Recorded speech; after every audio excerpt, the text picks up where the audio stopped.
দশ বছর ধরে সমগ্র ভারতবর্ষ জুড়ে যেভাবে করে অক্লান্ত পরিশ্রম করে প্রধানমন্ত্রী নরেন্দ্র মোদীর নেতৃত্বে বিজেপি সরকার সাধারণ মানুষের জন্য সে আপনি দেখেছেন কখনো প্রাণদায়ী করোনার জন্য যে টিকা সেটা পর্যন্ত রেকর্ড স্পিডে আমরা মেড ইন ইন্ডিয়া আত্মনির্ভর ভারতে মেড ইন ইন্ডিয়া ভ্যাকসিন সেই রেকর্ড স্পিডে তৈরি করে বিশ্বের সর্ববৃহৎ এবং সবথেকে দ্রুত গতি world's fastest and largest vaccination drive আমরা দেখেছি।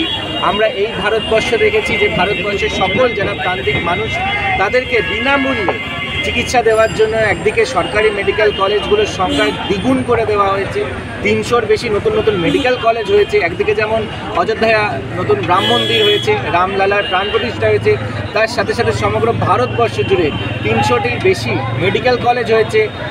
কোটি কোটি যে আয়ুষ্মান ভারতের কার্ডের বেনিফিশিয়ারি আপনারা দেখেছেন। তার সাথে সাথে যে এইমস, মাত্র 9টা এইমস ছিল আগে, এখন সমগ্র ভারতবর্ষ জুড়ে 23টা নতুন এইমস দেখতে পাচ্ছি। এই স্বাস্থ্যক্ষেত্রে প্রধানমন্ত্রী নরেন্দ্র মোদীজি যে বিশেষ করে গুরুত্ব দিয়েছেন, যেটা আগে হয়তো আমরা দেখতে পাইনি। এর আগে কংগ্রেস সরকাররা তারা সবসময় দেখেছেন বিভিন্ন সময় স্বাস্থ্য এমন একটা সবসময় ব্যাকবেঞ্চে থাকতো, স্বাস্থ্য খাতে খরচা অনেক কম হতো। এই যে তার সাথে সাথে একদিকে যেমন ওষুধ বলতে পারেন সেগুলোর দাম অনেক কমানো হয়েছে, বিভিন্ন সময় প্রাইস ক্যাপিং করে যে অনেক প্রাণদায়ী ওষুধ সেগুলোকে দাম কমিয়ে দেওয়া হয়েছে। এবং শুধু তাই না, তার উপর যে আপনারা দেখতে পাচ্ছেন যে জন ঔষধি কেন্দ্র, সেখানে আমরা অনেক কম দামে যে প্রাণদায়ী যে ওষুধগুলো আছে, সে প্রেশারের ওষুধ হতে পারে, সুগারের ওষুধ হতে পারে, যেগুলো রেকারেন্ট খরচা আমাদের প্রত্যেক সাধারণ মানুষের, সেই খরচা অনেক কমিয়ে দেওয়া হয়। মধ্যবিত্ত মানুষ, নিম্নবিত্ত মানুষ, তাদের কথা ভেবে, তাদের স্বাস্থ্যের কথা ভেবে, তাদের স্বাস্থ্যকে সুরক্ষিত রাখতে প্রধানমন্ত্রীজি গত 10 বছর ধরে যেভাবে স্বাস্থ্যক্ষেত্রে কাজ করেছেন, আজকে তার সেই বিভিন্ন যে করেছেন অ্যাচিভমেন্টস বলতে পারে, তার সাথে সাথে সাধারণ মানুষ যেভাবে করে আজকে তার বেনিফিটস পেয়েছেন, সব নিয়ে আমাদের এই বর্ণনাটা শোভা। রাজ্য সরকার অভিযোগ করছে যে আয়ুষ্মান ভারত সব মানুষ পাচ্ছেন না, সবাইকে দেওয়া হচ্ছে না, বেছে বেছে মানুষকে দেওয়া হচ্ছে। রাজ্য সরকার আয়ুষ্মান ভারতকে করতে দিচ্ছে না। পশ্চিমবঙ্গে তৃণমূল কংগ্রেস দলটা, তাদের দল এবং সরকার একই সাথে চলে।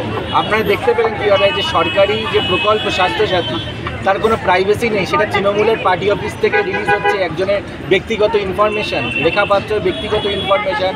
তিনি একজন পেশেন্ট হয়ে যখন হাসপাতালে যাচ্ছেন, তার স্বাস্থ্যসাথীর টোটাল ডিটেলস, তার ব্যক্তিগত ডিটেলস, তার হাসপাতালের ডিটেলস সব লিক করে দেওয়া হচ্ছে।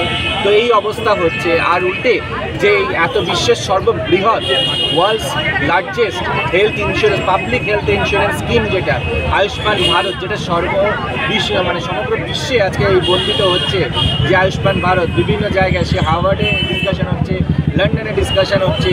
তো সেই আয়ুষ্মান ভারতকে শুধুমাত্র পশ্চিমবঙ্গে রোড ব্লক করে রেখে দিয়েছে, কারণ পশ্চিমবঙ্গের মানুষকে বঞ্চিত রাখাই মমতা বন্দ্যোপাধ্যায় তৃণমূল কংগ্রেসের কর্তব্য হয়ে দাঁড়িয়েছে।